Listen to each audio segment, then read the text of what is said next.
Pridi sem! Pridi sem! Hitro! Pridi!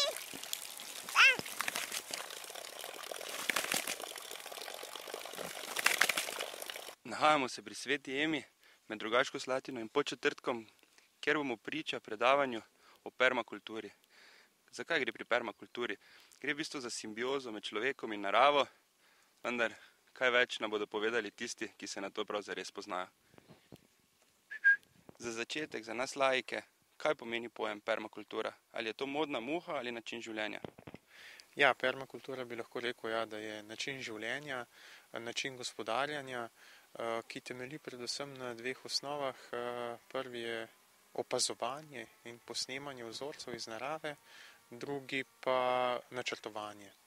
To se pravi, v procesu načrtovanja pogledamo neko zemljišče ali hišo ali karkoli, lahko je širši, lahko ožji prostor, kakšni tokovi tečejo skozi prostor, kako je osončenje, vse skupaj in potem glede na to, predvsem v prvi fazi načrtovanja, posvetimo veliko prostora, da je potem veliko časa, da je potem kasneje dela čim manj.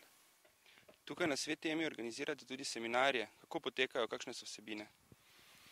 Ja, trenutno organiziramo tečaj permakulturnega načrtovanja, ki je nekako standardni 72-urni tečaj, ki se v svetu izvaja že svojih 20 let in je razdeljen v več delov. V grobem bi lahko rekel recimo en tak uvod, osnovne pojmi in okviri dela v permakulturi.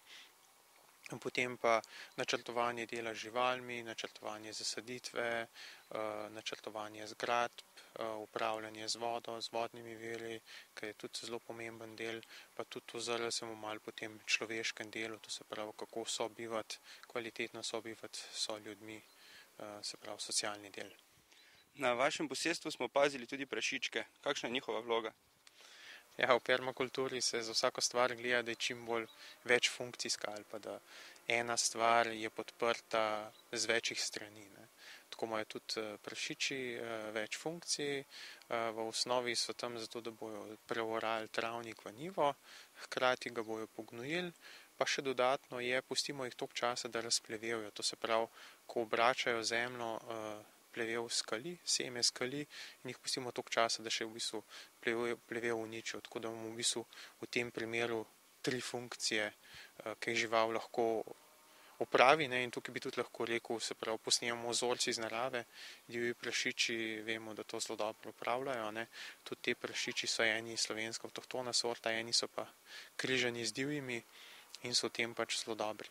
Zakaj ne bi prašiči nekaj naredili namesto nas, Ni treba, da... To gre za podpiranje lenove.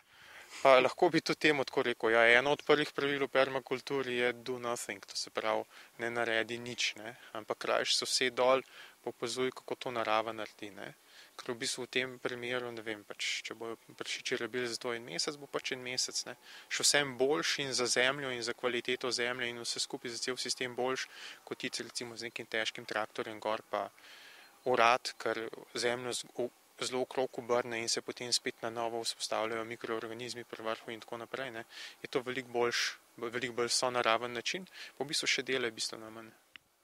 V današnjem svetu se ljudje predvsem oziroma pehajo za predvsem materialnimi dobrinami, denarjem. Vaša vizija je povsem drugačna.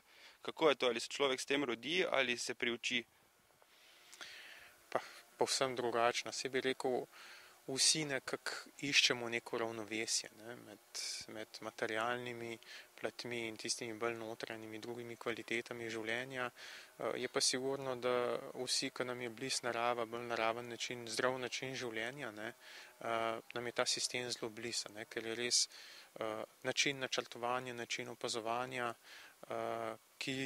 ki pripelje do nekega kvalitetnega življenjskega prostora, ki ga je sorazmerno lahko vzdrževati in, sploh je sem oče 2 majhnih hčerk in se mi zdi to za nas daleč najboljš ustvariti si nek zdrav življenjski prostor, pa še hkrati, živali so čist luštne za otroke in zanimiv in tako skratka.